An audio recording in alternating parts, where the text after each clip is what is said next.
And talking about wonderful and powerful, Rise Up and Africa's Business Heroes have been partners since 2019. Now, Rise Up is, of course, a vital bridge when it comes to connecting North Africa to the broader ecosystem and helping Egyptian founders rise as ABH heroes. I am so privileged to bring onto the stage the founder, Abdelhameed Sharara, who will talk to us a little bit about leadership and building startups in tough times. Please welcome Abdelhameed from Rise Up.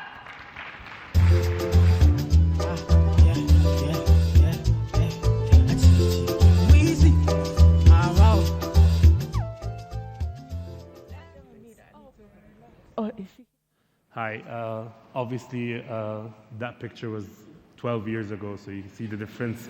This is what a startup does to you. But I want to start with sharing a personal story. Back in 2009, I graduated from law school in Egypt. My ambition, my vision in life was to become a lawyer, a diplomat, or a public servant. I never knew back then that a year later, my dad, who was my superhero, would pass away from brain cancer. Back then, I was just 20 years old. I was distorted, I was confused. I felt life became so tough and hard. And I thought this is the hardest thing I would ever face in my life.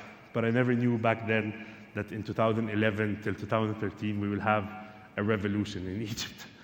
So being a 21 years old kid back in Egypt in such a life, waking up one morning thinking that you're responsible for everything was a really tough experience. Back then I had one of two choices. Do I surrender to this? Do I give up? Do I just move with the flow? Or do I want to have or do something that basically helps us?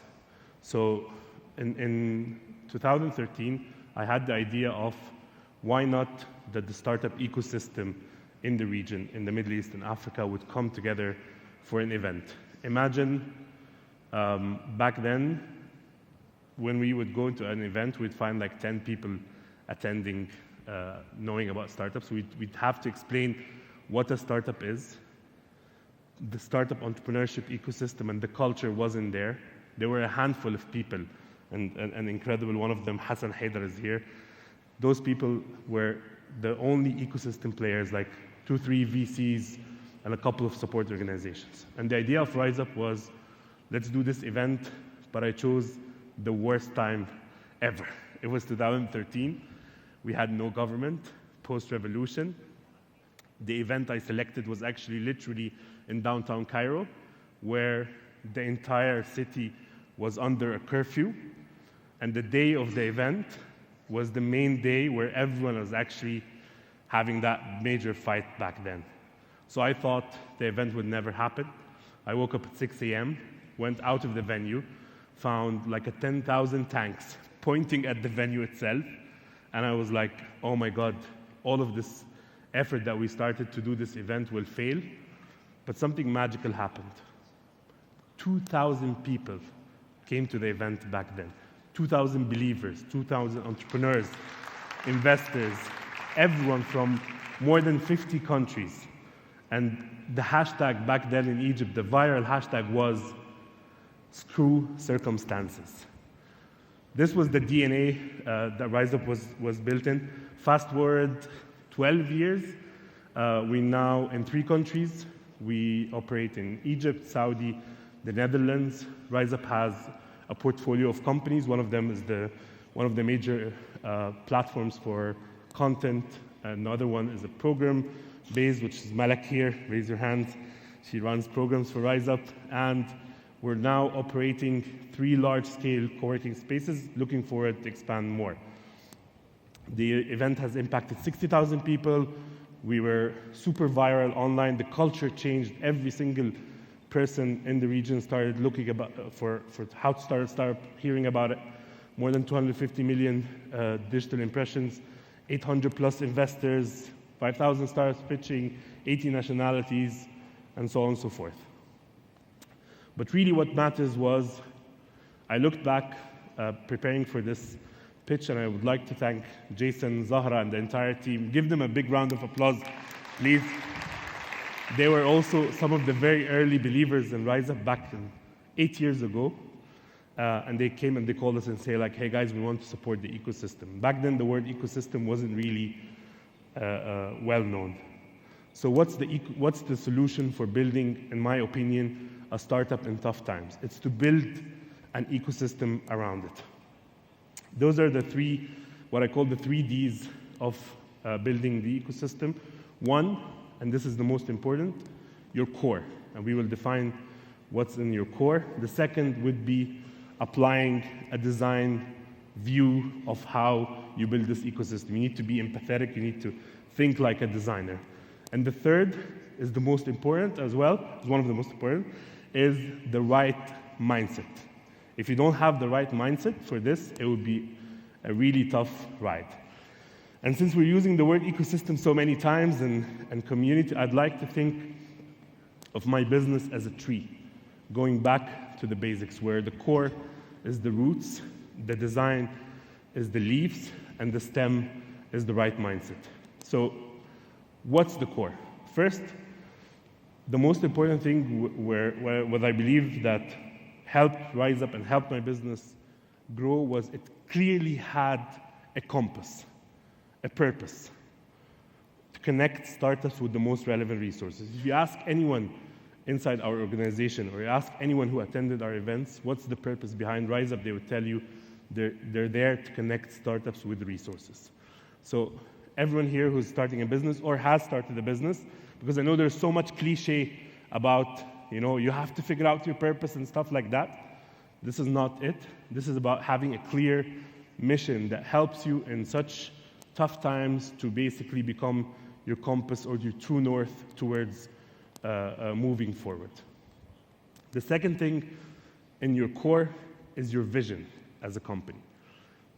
Again, I remember very well Hassan and Dave McClure were in a pitch competition, and one of the VCs was asking, what's your vision in 5 years' time or 10 years' time? And Hassan and Dave just raised their hand and said, like, ask the VC themselves, do you have a vision for 5 years, right?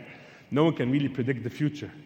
But there's one really secret exercise that I learned from one of my mentors that can help you be comfortable with a better future, and I would like you to test it right now.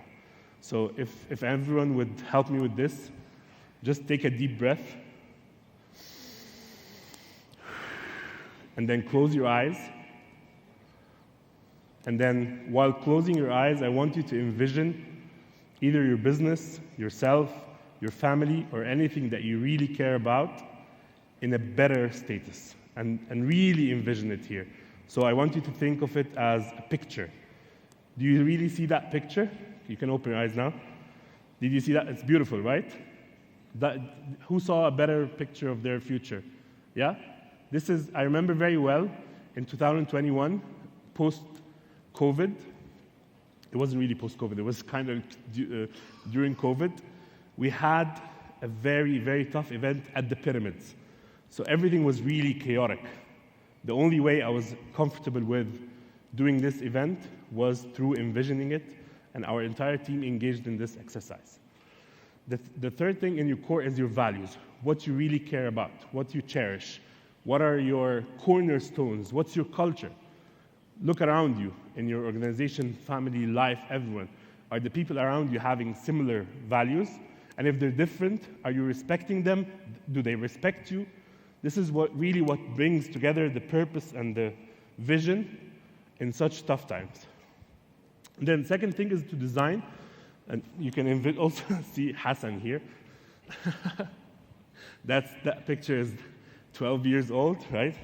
I am that used to be skinny guy here. Hassan is in between two ladies. That tells a lot. So basically the tribe, the people around you, the community, the team, the most important creation. I loved what our friends in the past panel talked about. Your most important creation is your team. And then all the way, know that this journey is a tough journey. We all love those movies of Lord of the Rings, Harry Potter. There's a thing called the hero's journey. Every single hero has a mentor or mentors. And I was very, very lucky. I had dozens of mentors who helped me take the hardest decisions in my life.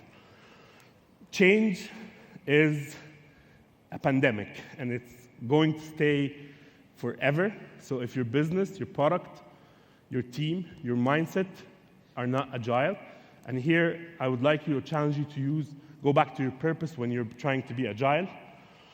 Have ecosystem, not ecosystem. So really, really be humble, slow down, listen to people, listen to others, and stop thinking that you know it all.